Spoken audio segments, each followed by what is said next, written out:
ألا بذكر الله تطمئن القلوب. بزرگان محترم اور عزیز طلبہ، دنیا میں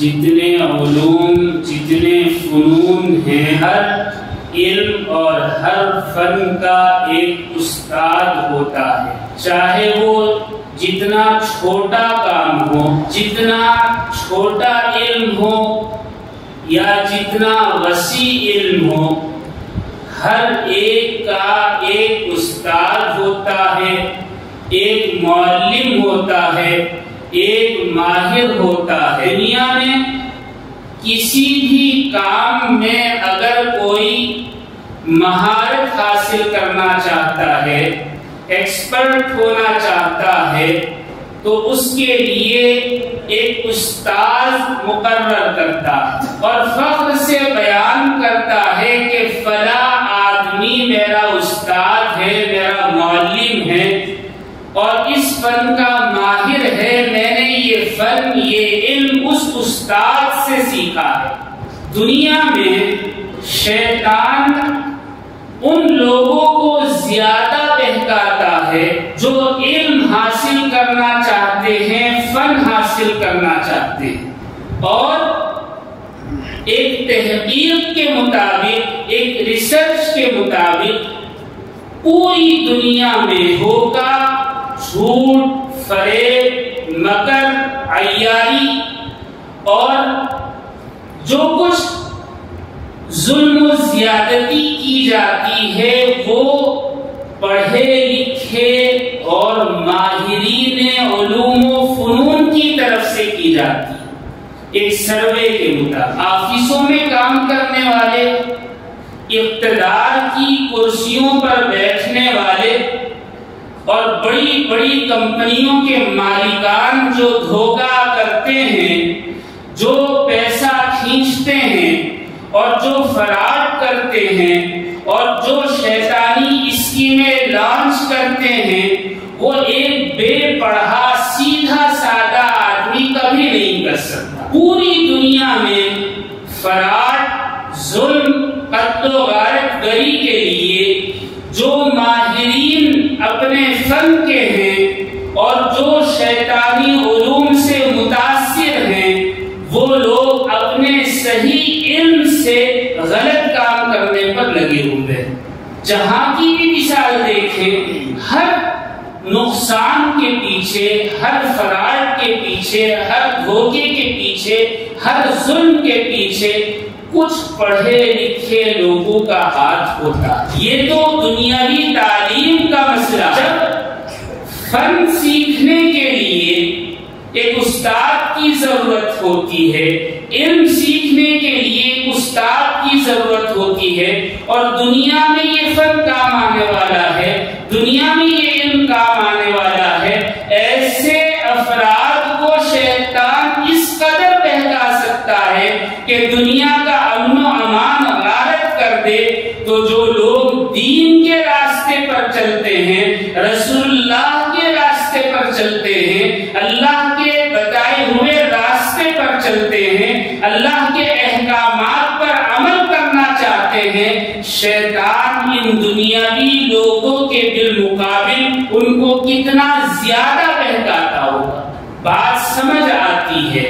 شیطان دیندار لوگوں کو، عمل کرنے والے لوگوں کو، نیکی کی طرف چلنے والے لوگوں کو، سنت اختیار کرنے والے لوگوں پر زیادہ جال پھینکتا ہے۔ اب معاملہ یہ ہے، ہمارے یہاں ایک عام بات یہ رائج ہو گئی، قرآن سب کے لیے ہے، حدیث سب کے لیے ہے، لہذا ہر آدمی پڑھ سکتا ہے، سمجھ سکتا ہے، کسی عالم کی، استاد کی ضرورت نہیں ہے۔ یہ بڑی غلط فہمی ہے، یہ بھی شیطان کا ایک جال۔ جب دنیاوی علوم و فنون کے لیے استاد کی، معلم کی، ماہر کی ضرورت ہوتی ہے، تو دین کے راستے پر چلنے کے لیے، دینی علوم حاصل کرنے اور اس پر عمل کرنے کے لیے کیوں استاد کی ضرورت ضرورت نہیں ہوگی۔ یقیناً دنیاوی علوم کے بالمقابل دینی علوم کے لیے استاد کی زیادہ ضرورت، اور اگر استاد ہو تو راستہ آسان ہو جاتا ہے۔ اور نبی کریم علیہ السلام کی حدیث ہے کہ ماں کی گود سے قبر کی گود تک علم حاصل کرو۔ مطلب یہ کہ مومن مسلمان جو ہے وہ ساری زندگی طالب علم ہوتا ہے اور کسی نہ کسی کو وہ اپنا استاد بناتا ہے۔ مومن کو، مسلمان کو ساری زندگی اپنی اصلاح کی کوشش کرنی ہے، اور اصلاح کے لیے کسی کو استاد بنانا ہے، کسی کو شیخ بنانا ہے، کسی کو اپنا مربی بنانا ہے، کسی کو اپنا پیر بنانا ہے، کسی کو اپنا معلم بنانا ہے، یا کسی کو اپنا مصلح بنانا ہے تاکہ اپنی اصلاح ہوتی رہے۔ یہ بہت ضروری ہے، اس لیے کہ شیخ کی نگاہ وہاں پہنچتی ہے جہاں کوئی اور نہیں دیکھ سکتا۔ بڑا ہوتا ہے، اس جیسا کوئی ہو ہی نہیں سکتا۔ حضرت امیر معاویہ رضی اللہ تعالی عنہ کے زمانے میں بے شمار جنگیں ہوئی، اور یہ وہ دور تھا جس میں امن نہیں قائم رہا۔ اور پھر ان کے بعد کچھ عرصے کے بعد حضرت عمر بن عبد العزیز رحمت اللہ علیہ کا زمانہ آیا، اور ایسا امن و امان ہوا کہ بکری اور شیر ایک گھاٹ پانی کیا کرتے۔ امام شافعی رحمت اللہ علیہ سے کسی نے معلوم کیا کہ حضرت یہ بتائیں کہ امیر معاویہ رضی اللہ تعالی عنہ یا عمر بن عبد العزیز رحمت اللہ علیہ میں سے کون افضل ہے؟ مطلب زمانے کے حساب سے ایک کے زمانے میں امن رہا، دوسرے کے زمانے میں امن نہیں تھا۔ تو امام شافعی رحمت اللہ علیہ نے تاریخی بات ارشاد فرمائی اور فرمایا امیر معاویہ کے ساتھ جہاد میں جانے والے افراد کا جو گھوڑا ہے، جو گھوڑے جایا کرتے تھے، ان گھوڑوں کی ناکوں کے نتھنے میں جو گرد اور مٹی اڑ کر پہنچتی ہے، اس مٹی تک بھی عمر بن عبد العزیز نہیں پہنچ سکتے۔ مطلب یہ کہ جو بڑے ہیں وہ تو بڑے ہیں ہی، چھوٹا کتنا بھی بڑا بن جائے بڑوں کے بالمقابل نہیں آ سکتا۔ امیر معاویہ صحابی ہیں اور عمر بن عبد العزیز تابعی ہیں، صحابی کے مقام کو کون پہنچ سکتا؟ اور اہل اللہ کی نظر، بڑوں کی نظر جہاں تک پہنچ جاتی ہے، عام لوگوں کی کوشش کے باوجود وہاں تک نظر نہیں پہنچتی۔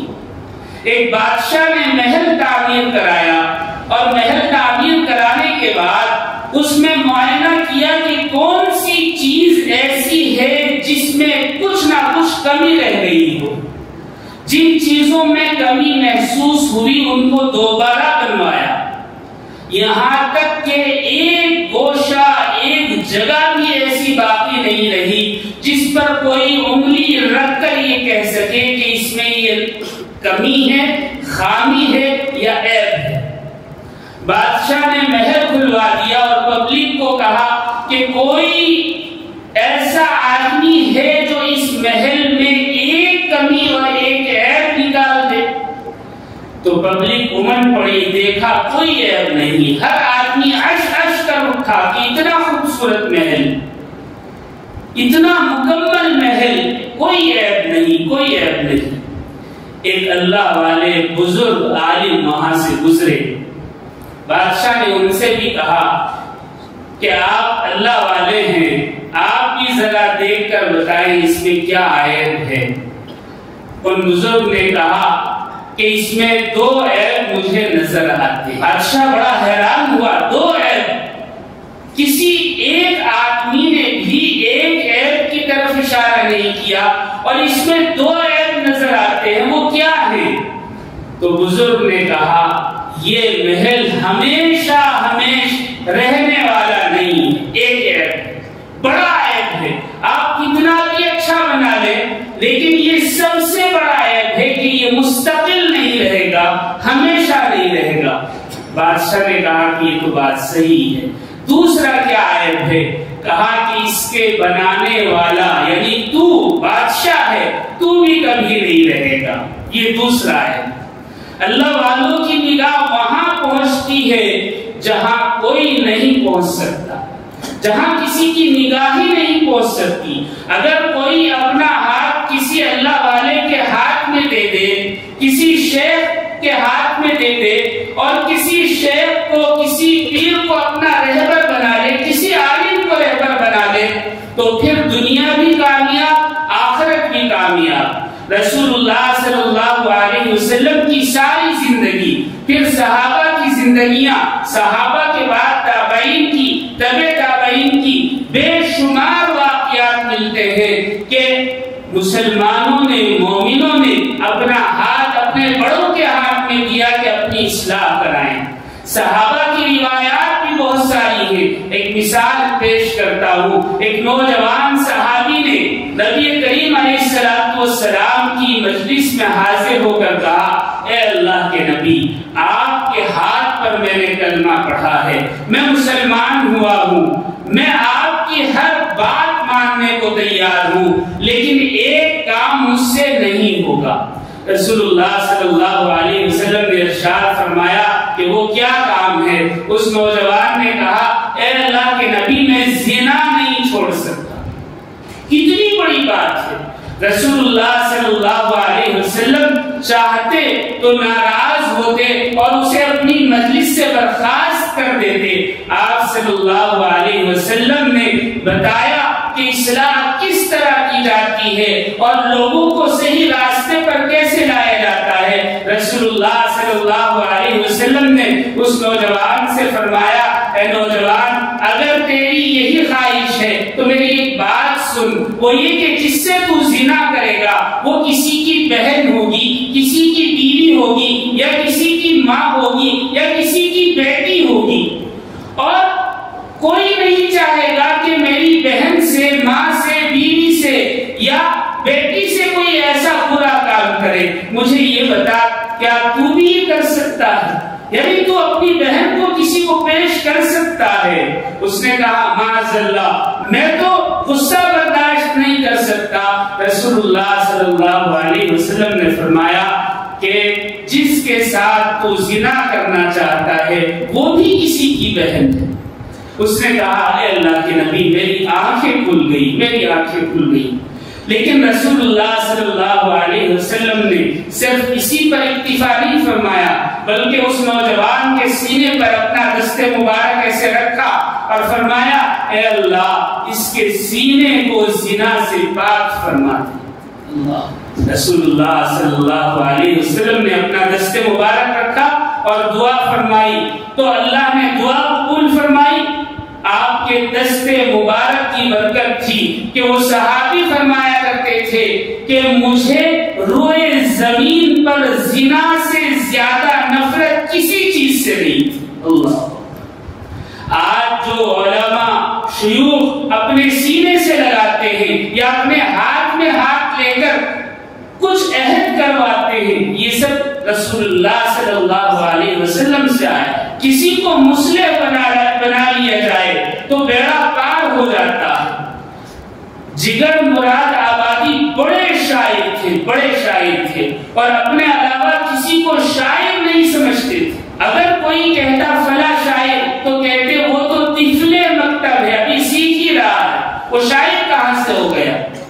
بڑا ناز تھا اور واقعتاً بڑے شاعر تھے، لیکن پیتے نہیں تھے، مدہوش رہتے تھے شراب۔ لیکن جس ڈپارٹمنٹ میں کام کیا کرتے تھے وہاں حضرت تھانوی کے ایک مجاز بھی تھے، خواجہ عزیز الحسن مجذوب رحمت اللہ علیہ، وہ بھی اسی ڈپارٹمنٹ میں کام کیا کرتے تھے۔ دونوں میں دوستی تھی، یارانہ تھا۔ کچھ دنوں کے بعد جگر مراد آبادی نے دیکھا کہ خواجہ عزیز الحسن الحسن مجذوب میں جو اکڑ تھی، تکبر تھا اور جو میں تھی وہ ختم ہو گئی. چونکہ یہ شاعر تھے، بات بھی ایسی کیا کرتے تھے. تو ایک دن انہوں نے خواجہ حسن مجذوب سے کہا کہ بھائی آپ کی مسٹر کی ٹر کس طرح مس ہوئی؟ تو خواجہ عزیز الحسن مجذوب نے کہا تھانہ بن جاتا.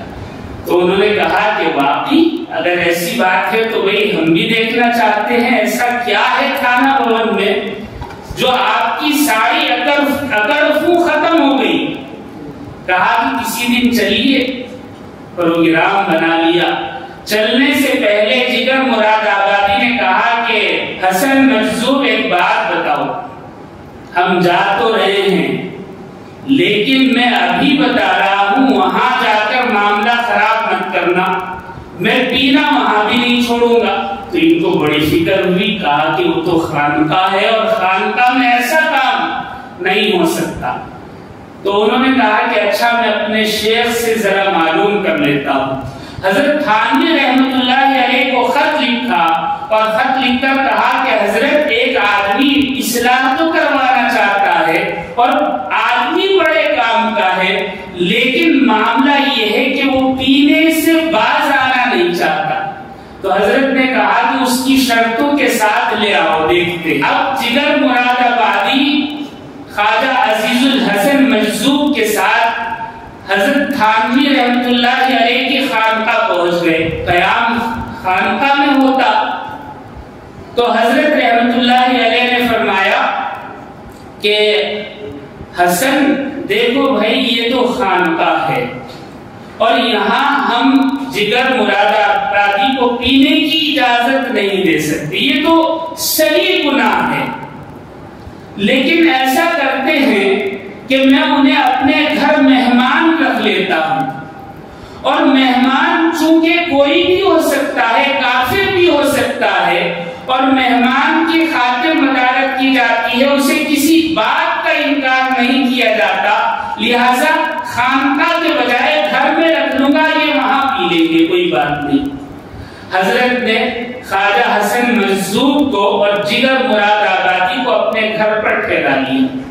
اللہ والوں کی بڑی نگاہ ہوتی ہے، اس میں بڑا اثر ہوتا ہے.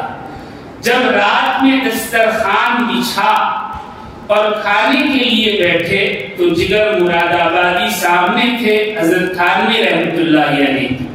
ایک طرف خواجہ حسن مجذوب تھے، ابھی کھانا کھا ہی رہے تھے. اللہ والوں کی نظر کا کمال تو ہوتا ہی ہے، لیکن دسترخوان کا بھی کمال ہوتا ہے. کھانا پورا نہیں ہوا، جگر مراد آبادی نے کہا حضرت میں اپنی شرط سے باز آیا، میں نہیں پیوں گا. اللہ، یہ اللہ والوں کی نظر اور صحبت کا کمال ہوتا ہے. خانقاہ میں 3 دن رہے. 3 دن کے بعد جب جانے لگے تو جگر مراد آبادی نے کہا کہ حضرت دعا فرما. حضرت نے فرمایا کیا دعا؟ کہا کہ 3 گزارشات ہیں. کیا گزارشات ہیں؟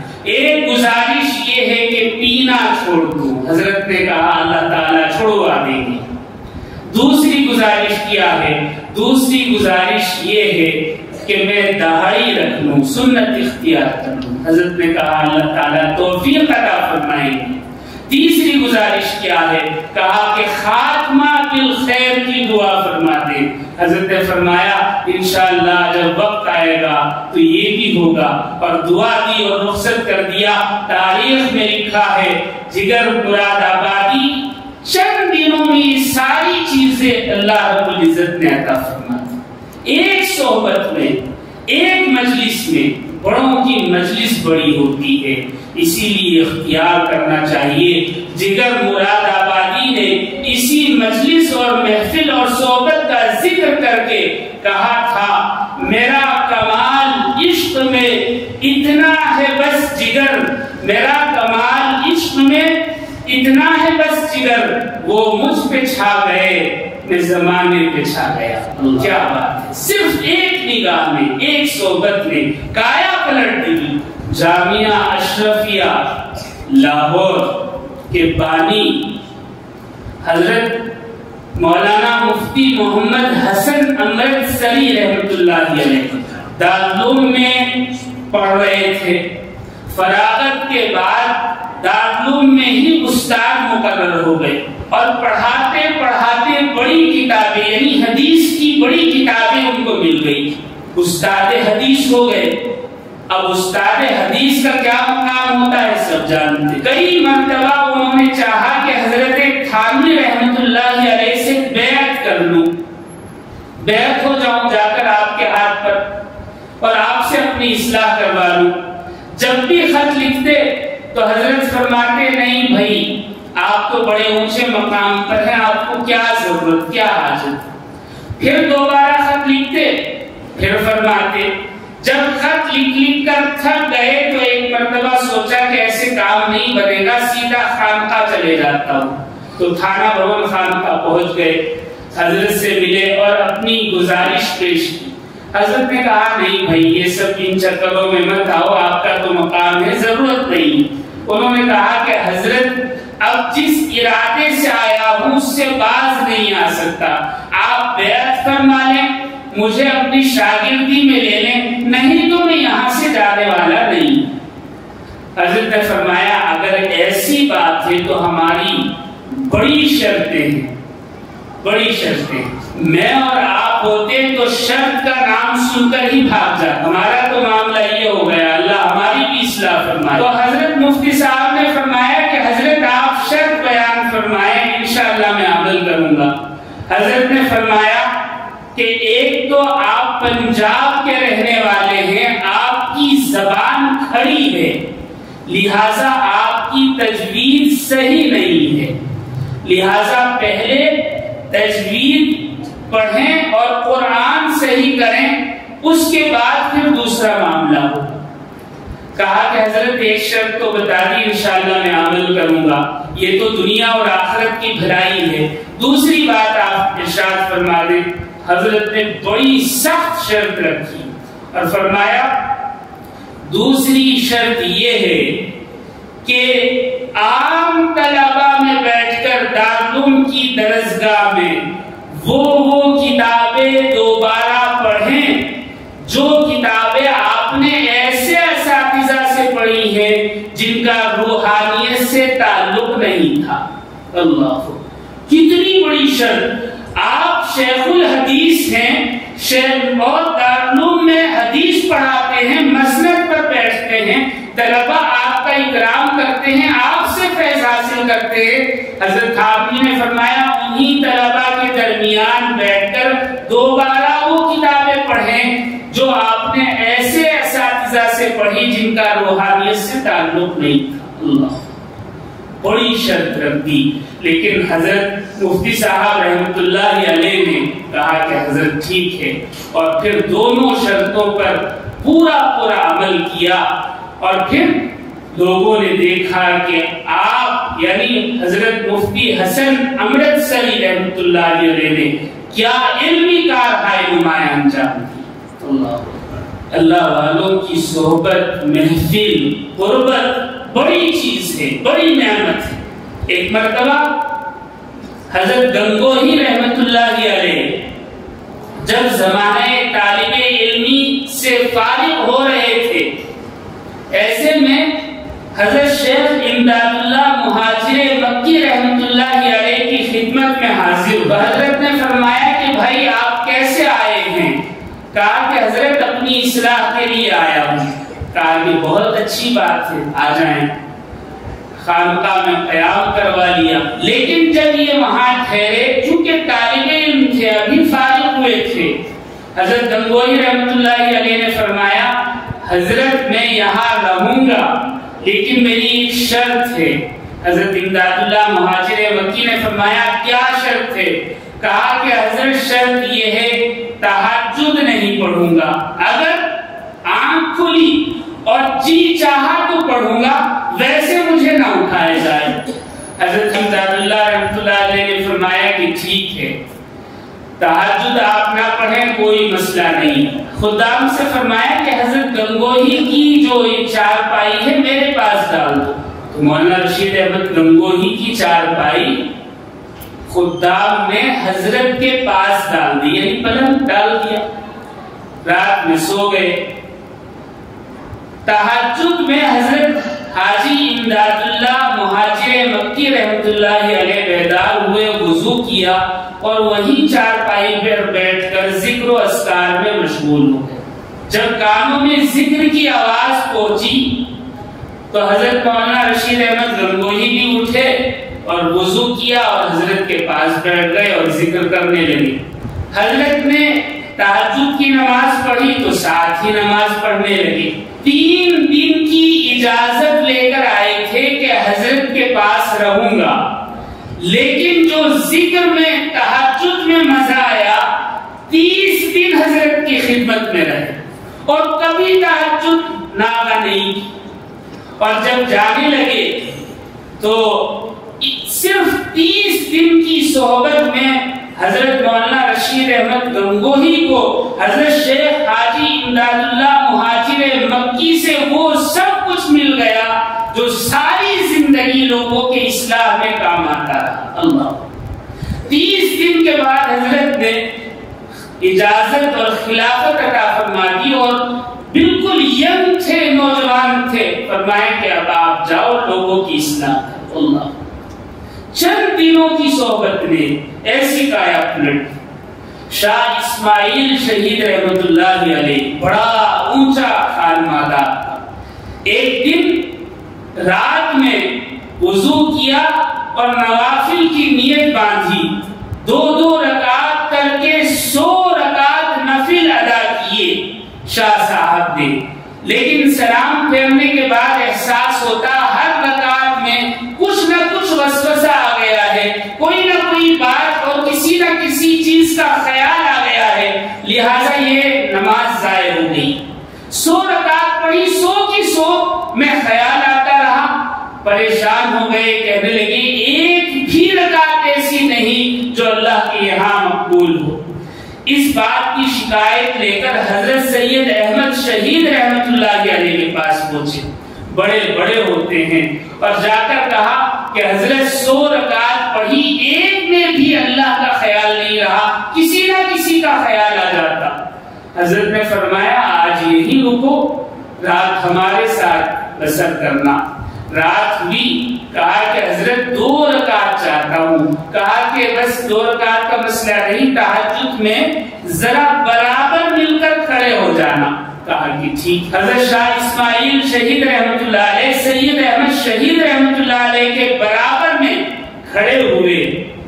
صرف برابر میں کھڑے ہونے سے نتیجہ یہ نکلا کہ ایک رات پہلے 100 رکعت صحیح نہیں پڑھ سکے، اور جب نیت باندھی تہجد میں حضرت کے پاس تو زاروں قطار ایسا رونا شروع ہوئے، ایسا رونا شروع ہوئے، صبح ہو گئی اور 2 رکعت پوری نہیں ہوئی۔ اللہ والوں کی صحبت کا نتیجہ، صحبت کا نتیجہ۔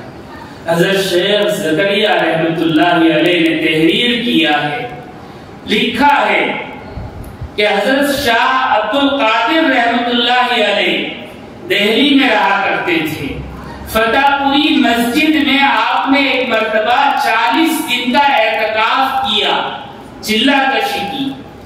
بڑے اللہ والے تھے، بڑے اونچے خاندان سے تعلق رکھتے تھے۔ جب 40 دن کا اعتکاف مکمل ہوا اور باہر نکلے تو مسجد سے جب آپ باہر نکلے تو ایک کتا جا رہا تھا۔ آپ کی اتفاقاً، جان بوجھ کر نہیں، اتفاق سے نگاہ پڑ گئی اس کتے پر۔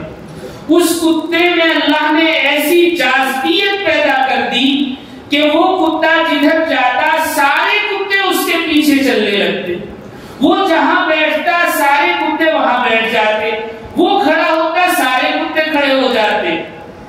اور لوگوں نے مشاہدہ کیا کہ جب تک وہ کتا زندہ رہا سارے کتے اس کے غلام رہے۔ اللہ اکبر، اللہ اکبر۔ حضرت تھانوی اس واقعے کو نقل کر کے، بیان کر کے ارشاد فرمایا کرتے تھے اور ہنسا کرتے تھے۔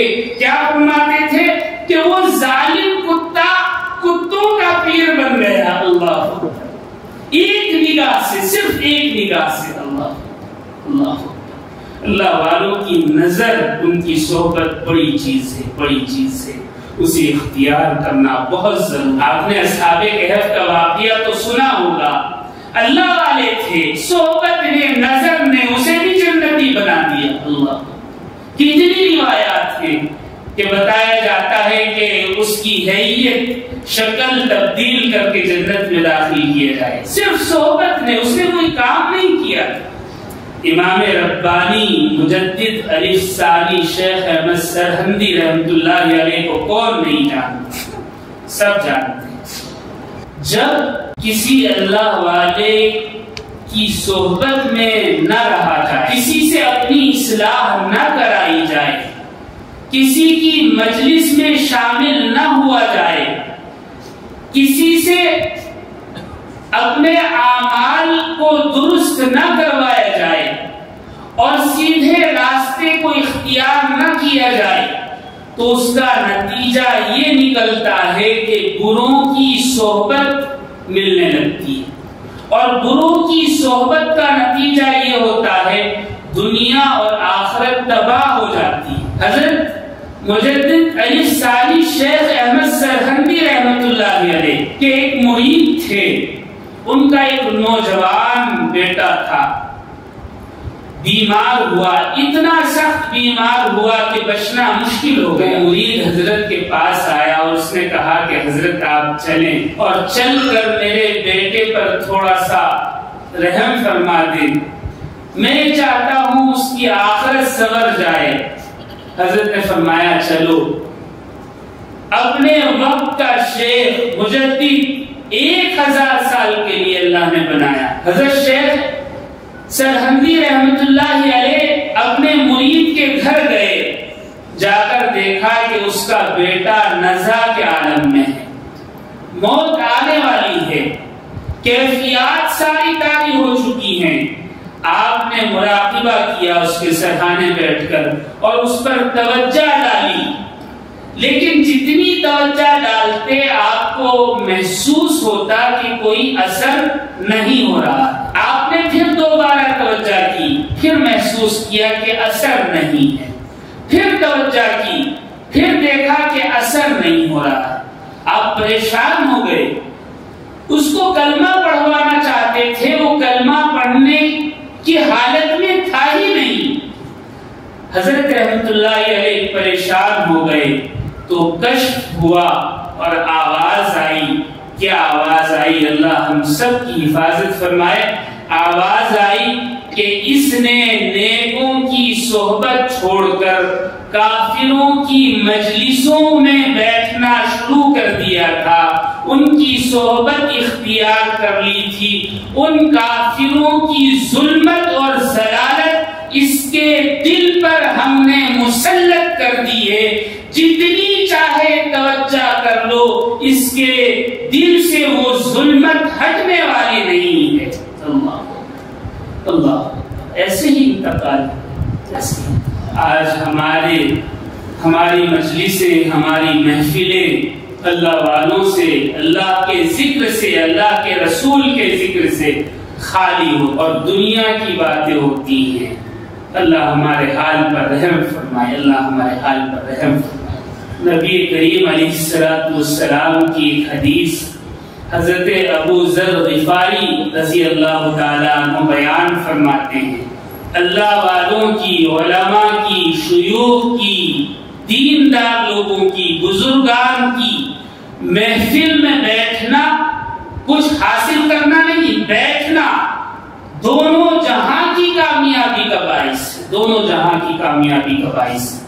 حضرت ابو ذر غفاری رضی اللہ تعالیٰ عنہ فرماتے ہیں، رسول اللہ صلی اللہ علیہ وسلم کی حدیث نقل کرتے ہیں کہ عالم کی مجلس میں، یعنی عالم جو اصلاح کرنے والا ہو، علم دینے والا ہو، اس کی مجلس میں، محفل میں، صحبت میں بیٹھنا یا حاضر ہونا 1000 رکعت نفل پڑھنے سے افضل ہے۔ اور پھر آپ نے آگے فرمایا 1000 بیماروں کی عیادت کرنے سے زیادہ ثواب رکھتا ہے۔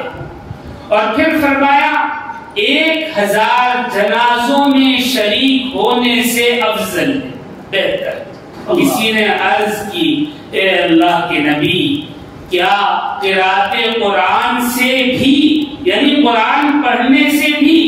رسول اللہ صلی اللہ علیہ وسلم نے ارشاد فرمایا، کیا قرآن بے علم نفع دے سکتا ہے؟ اللہ، یعنی جب تک علم نہیں ہوگا قرآن سے بھی نفع حاصل نہیں ہوگا۔ مطلب یہ کہ علماء کی صحبت اختیار کرنی چاہیے۔ اس سے یہ مطلب نہیں ہے کہ بغیر سمجھے قرآن پڑھا جائے، قرآن سمجھ کر پڑھیں، بغیر سمجھے پڑھیں، اس کا ثواب اور نفع اپنی جگہ ہے۔ اس حدیث میں بتایا گیا کہ علماء کی، اکابرین کی، اللہ والوں کی، بزرگان کی صحبت اختیار کرنا نہایت ضروری ہے۔ اس سے دنیا بھی سنور جاتی ہے، آخرت بھی سنور جاتی ہے۔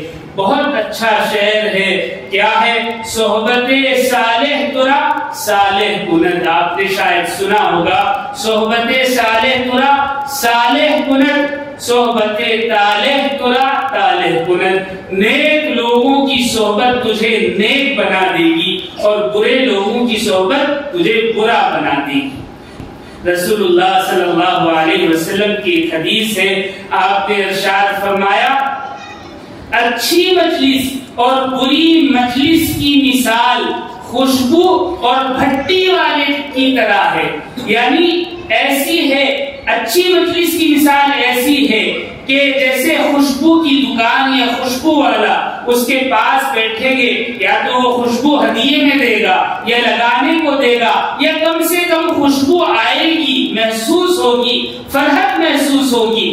اور بری مجلس کی مثال بری ہے، یعنی ایسی ہے جیسے بھٹی، اگر اس کے پاس بیٹھیں گے یا تو کپڑے جل جائیں گے، اگر کپڑے نہ جلے تپش محسوس ہوگی، اگر تپش بھی محسوس نہ ہوئی کم سے کم اتنا ہوگا کہ کپڑے کالے ہو جائیں گے۔